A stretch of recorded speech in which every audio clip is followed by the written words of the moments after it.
In this video, we're going to talk about the impact of Brexit on your web agency. Now, there is a lot of information out there and misinformation as well. And frankly, we don't know what's going to happen. We don't know if we're going to crash out of the EU. We don't know if we're going to get some sort of deal. Maybe that's May Deal Mark II or what that's going to look like. We don't know if we're going to be extending and then working something out in the future, nor do we know if we're even going to revoke Article 50 altogether and stay in the EU. We haven't a clue, and there is so much uncertainty. And we do know that that uncertainty is affecting business in general. So today, I would like to pick a no deal scenario. What would happen with our web agency in a no deal environment? This is becoming more and more likely with the rise of the Brexit party and also with the leave stance that Boris Johnson and the current government appear to be taking. If there is no deal, they just want to leave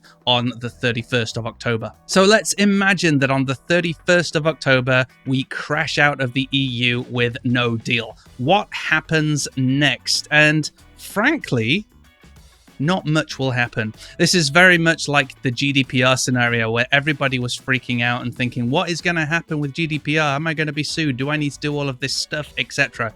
And essentially, GDPR happened and then nothing else did. It's just been this slow build up and slow change as people learn more and more about it and then activate the relevant things they need to do. From the research that I've done, the UK government has been working on putting the EU law into the UK statute books. And I'm using words that I don't even understand because I'm not a politician, but I do understand that essentially EU law as it stands becomes UK law, and we just carry on as normal in that whilst we then start to evolve our own laws or edit those or do whatever we want with them. So initially, everything will be the same or very similar. Now, there will be a few things that will potentially change. The first thing is GDPR. We still will be doing something along the lines of GDPR, but that will simply be the UK's Data Protection Act, which essentially takes GDPR and then adds some further clarifications into it. So it would be worth us looking and researching into the UK's data protection laws to make sure that we're covered there.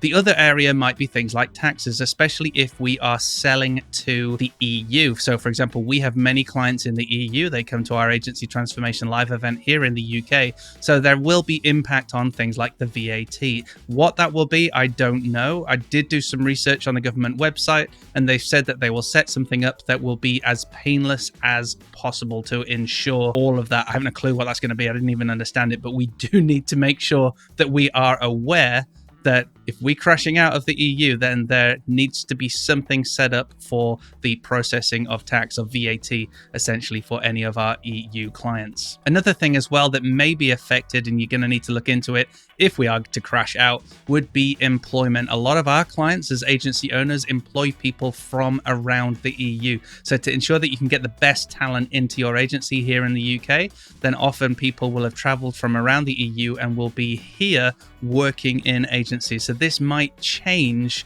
how those employment situations are set up. So again, if you are in that boat, you probably want to be doing some of the research now just to make sure that you are covered if something happens and we do crash out of the EU. Now, I can certainly see over time quite a lot of things changing as well if we do crash out. One of those might be funding. Now, right now, we're getting an awful lot of funding in the creative industry from the EU, and I imagine all of that will pretty much stop, I imagine overnight, or at least over time. So that means there's going to be less funding for creative projects. That might have a negative impact on the industry, although I do imagine that the UK government may be looking at putting their own funding into creative projects.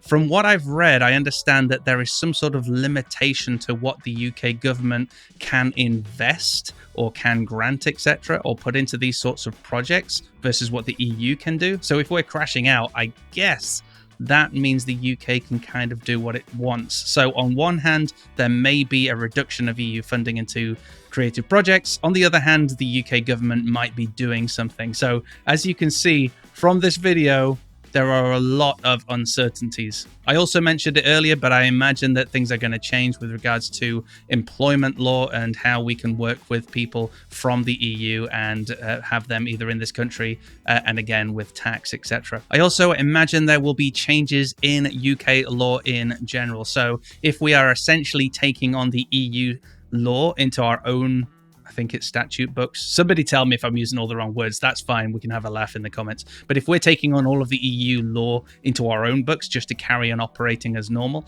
I also imagine, though, that things are going to start changing. What that would look like, I don't know. But initially, I would say if we crash out of the EU, other than a few things that might not be great and a bit confusing and a bit grey area, I don't think the world's going to come to an end, and then over time our own UK law will start to evolve because Brexiters did want to be able to control our law, so that's what they will be getting. Now, let me give you my personal stance. I was a Remainer and I still am a Remainer. I would prefer that we stayed in the EU and enjoyed that relationship with the EU better together, I've always thought.